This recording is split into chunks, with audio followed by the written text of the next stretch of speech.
Hello wears. आज की class में मैं एक्सरसाइज 1.4 का rational number and decimal expansion बताऊंगी आपको कैसे करते हैं। सपोज़ आपको कोई नंबर दे रखा है 3/5 और आपने इसको डेसिमल फॉर्म में कैसे चेंज करोगे। आप इसको सीधा ऐसे जो डिनोमिनेटर है वो आप इसको डिवाइज़र मान लोगे और 3 को डिविडेंड ऐसे पॉइंट लगा के 0.6 और ये आ गया 0.6। ये तो अब आ गया, आपने एक डिवीजन मेथड यूज़ किया है।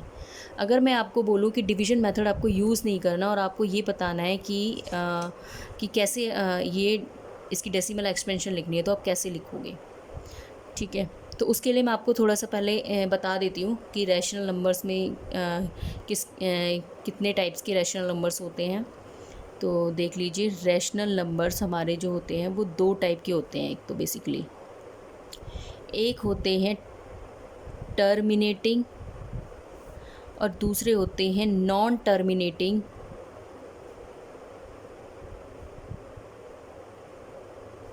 रिपीटिंग। नॉन टर्मिनेटिंग और रिपीटिंग, जैसे इसमें मैं बोलूँ तो 1.23, यहाँ पे ये नंबर ख़त्म हो गया, ये टर्मिनेटिंग नंबर है। और मैं इसको बोलूँ तो 1.23 23 23 23 23 ऐसे रिपीट होता रहेगा। रिपीट भी हो रहा है और ख़त्म भी नहीं हो रहा, तो ये नॉन टर्मिनेटिंग रिपीटिंग नंबर है। ठीक है, और ये दोनों ही रैशनल नंबर की फॉर्म में लिखे जा सकते हैं। तो कैसे करना है हमें, जो ये टर्मिनेटिंग नंबर है इनको मैं p/q की फॉर्म में लिख सकती हूँ। तो यहाँ पर जो q की कंडीशन होगी वो क्या होगी, जो q होगा वो 2 की पावर n इंटू 5 की पावर m की फॉर्म में लिखा जाएगा। ठीक है, जो q के फैक्टर्स होंगे वो प्राइम फैक्टर्स होंगे, कैसे 2 की पावर n और 5 की पावर m होनी चाहिए। ठीक है, तो वो रैशनल नंबर हमारा टर्मिनेटिंग होगा जिसके फैक्टर्स 2 की पावर m n और 5 की पावर m होंगे। और ये जो n और m हैं ये हमारे होल नंबर्स होंगे। ठीक है, और अगर p/q यहाँ पे रैशनल नंबर है और q के जो प्राइम फैक्टर्स हैं वो नॉट इक्वल टू 2 की पावर n और 5 की पावर m है, तो वो कैसा रैशनल नंबर होगा, नॉन टर्मिनेटिंग रिपीट। ठीक है, तो ये हो गया थोड़ा सा इसके बारे में इंट्रोडक्शन कैसे करना है। अब अगर आपके पास क्वेश्चन आता है कि सपोज़ आपको करना है, जैसे कि मैं आपको बताती हूँ, क्वेश्चन है आपका एक्सरसाइज 1.4 का first question, without actually performing the long division state whether the following rational numbers will have a terminating decimal expansion और a non terminating repeating decimal expansion. इसमें एक्चुअली हमें बस ये बताना है, लॉन्ग डिवीजन मेथड नहीं use करना है हमें, बस हमें ये स्टेट करना है कि वो रैशनल नंबर जो भी है वो टर्मिनेटिंग है या फिर नॉन टर्मिनेटिंग है।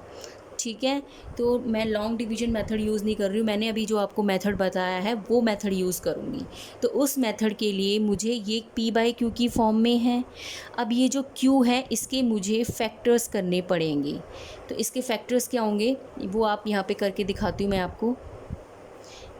3 1 2 5, तो ये 5 से जाएगा, तो ये हो गया यहाँ पर 5 से अगेन 5 से, फिर अगेन ऐसे ही करेंगे। ठीक है, तो कितनी बार ये 5 से जा रहा है, तो मैं इसको ऐसे लिख सकती हूँ 13 divided by 5 raise to the power 1 2 3 4 5, 5 की पावर 5। कितने 5 आ रहे हैं यहाँ पर, 5 की पावर 5 आ रहा है हमारा।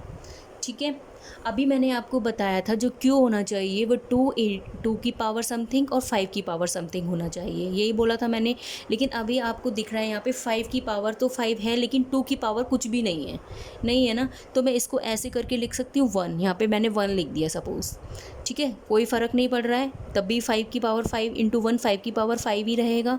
तो अब मैं आपको बताऊँगी कि इस 1 को कैसे चेंज करना है। आपको पता है, आपने प्रीवियस क्लास में भी पढ़ा होगा, 2 रेज टू दी पावर, अगर कुछ भी है 2 की बात नहीं हो रही, अगर ए है, सपोज़ कोई ए नंबर है उसकी पावर 0 है तो वो 1 के इक्वल होता है। ठीक है, 1 के इक्वल होता है। तो अगर मैं इस 1 को 2 की पावर 0 में चेंज कर दूं तो भी कोई फ़र्क नहीं पड़ेगा, 2 की पावर 0 1 के इक्वल होगा, ठीक है। तो 1 की इससे मल्टीप्लाई करेंगे 5 रेज़ टू द पावर 5 से, तो 5 रेज़ टू द पावर 5 ही रहेगा, है ना। तो ये किस में चेंज हो गया, ये हो गया 2 की पावर समथिंग इंटू 5 की पावर समथिंग, उसमें चेंज हो गया। q जो हमारा है वो हमारा किस में चेंज हो गया, 2 की पावर n इंटू 5 की पावर m, इस फैक्टर्स में डिवाइड हो गया है, प्राइम फैक्टर्स में। तो ये किसकी कंडीशन थी, ये थी हमारी टर्मिनेटिंग रैशनल नंबर की हमारी कंडीशन थी। तो इसमें यही बताना था कि कौन टर्मिनेटिंग डेसिमल एक्सपेंशन है और कौन सा non terminating repeating decimal expansion है। तो ये हमारा टर्मिनेटिंग डेसिमल एक्सपेंशन की फॉर्म है, ठीक है। तो ये था फर्स्ट क्वेश्चन आपका, इसका फर्स्ट पार्ट। अब मैं तो आपको सेकंड पार्ट भी करके दिखा रही हूँ। सेकंड पार्ट में भी क्या करना है, जो ये q है आपका 8, इसके फैक्टर्स कर लीजिए आप। यहाँ पर मैंने 8 के फैक्टर करेंगे तो ये आएगा हमारे पास निकल के क्या, 17 divided by 2 raise to the power 3। यहाँ पर भी वही सेम कंडीशन फॉलो हो रही है, यहाँ पर 2 की पावर नहीं था, यहाँ 5 की पावर नहीं है। तो क्यों ना मैं इस 1 को चेंज कर लूँ किस में, 5 रेज़ टू दी पावर 0 में, क्योंकि 5 रेज़ टू दी पावर 0 जो होता है वो 1 के इक्वल ही होता है, ठीक है। तो अब ये किसकी फॉर्म बन गई, 2 raise to the power n और 5 raise to the power m, ठीक है।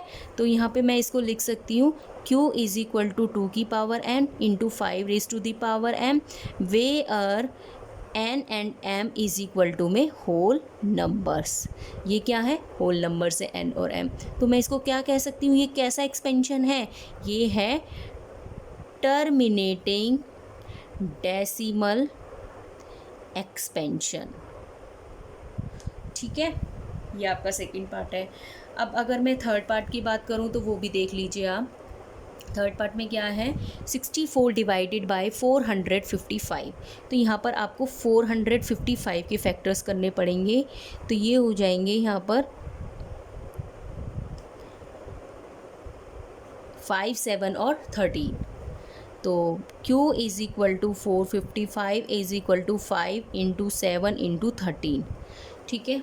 अब यहाँ पर आपको दिख रहा है 5 की पावर समथिंग तो है, लेकिन 2 की पावर, अगर आप बोलोगे कि यहाँ पर अगर इंटू 1 लिख दूँ तो मैं ऐसे लिख सकती हूँ उसको, इंटू 13 इंटू में 2 रेज़ टू दी पावर 0 लिख सकती हूँ, क्योंकि यहाँ पर 2 नहीं आ रहा तो मैं 2 रेज़ टू दी पावर 0 लिख सकती हूँ 1 की जगह।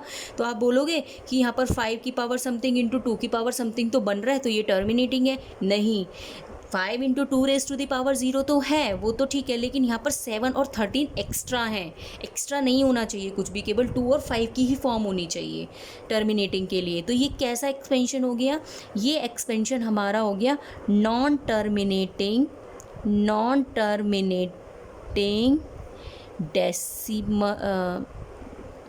Decimal expansion. यहाँ पे नॉन टर्मिनेटिंग रिपीटिंग भी लिखना है हमें, ये non terminating repeating decimal expansion है, ठीक है। क्योंकि क्यों है ये आपको पता ही है, क्योंकि जो q की फॉर्म है वो not equal to 2 raise to the power n into 5 raise to the power m है, इसलिए ये कैसा एक्सपेंशन है, नॉन टर्मिनेटिंग रिपीटिंग एक्सपेंशन, ठीक है।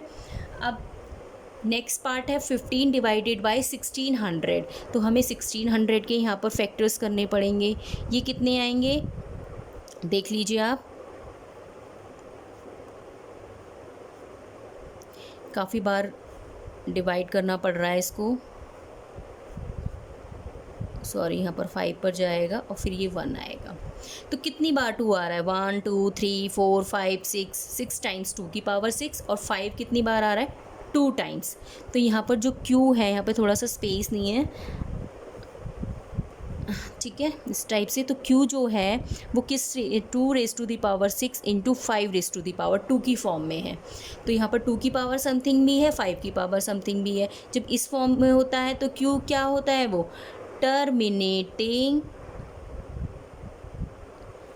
डेसिमल एक्सपेंशन, ठीक है। पूरा प्रॉपर तरीके से लिखना है। मैंने आपको फर्स्ट पार्ट में जैसे बताया कि 2 इंटू एन की पावर m इंटू 5 की पावर m है, वेयर n और m जो है होल नंबर्स है। इस टाइप से लिखोगे आपको फुल मार्क्स मिलेंगे, कोई भी एक नंबर भी नहीं काट सकता आपका, ठीक है। ऐसे ही आपका इसका नेक्स्ट पार्ट है 29 डिवाइडेड बाय 343। तो ऐसे 343 के हम फैक्टर्स करेंगे तो कैसे क्या होंगे, देखो ये जो नंबर है ये किससे डिवाइड होगा, 343। इसके फैक्टर्स करो आप 343 के, तो जाएगा किस पे, 3 से करेंगे तो 3 से तो नहीं जाएगा ये, तो किस पे जाएगा, किससे जाएगा, 7 से। तो 7 से करेंगे तो कितने पर जाएगा, 7 से, 7 4 ज़ा 28, 34 में से 28 गया तो 6 बचेगा, तो 7 9 ज़ा 63, 7 7 ज़ा, ठीक है, अगेन 7 से। तो जो इसके फैक्टर्स बन रहे हैं वो हमारे हो गए 7 की पावर 3। तो Q इज़ इक्वल टू हमारा जो है वो not equal to 2 raise to the power n और 5 raise to the power m की फॉर्म में है, ठीक है। तो यानी ये कैसा नंबर हो गया, ये हो गया non terminating repeating decimal expansion, non terminating repeating decimal expansion, ठीक है। नेक्स्ट पार्ट आप देख रहे हैं 23 divided by 2 raise to the power 3, 5 raise to the power 2। अब इस क्वेश्चन में तो कुछ करने की हमें ज़रूरत ही नहीं है, साफ साफ दे रखा है कि ये 2 की पावर में है और 5 की पावर में है। तो मैं कह सकती हूँ जो Q है वो हमारा 2 raise to the power m और 5 raise to the power m की फॉर्म में है। तो ये कैसा एक्सपेंशन हो गया, टर्मिनेटिंग डेसिमल एक्सपेंशन, ठीक है। इसी टाइप से इसके आगे के पार्ट्स भी हैं, आप उन्हें खुद ट्राई कर सकते हैं, ठीक है।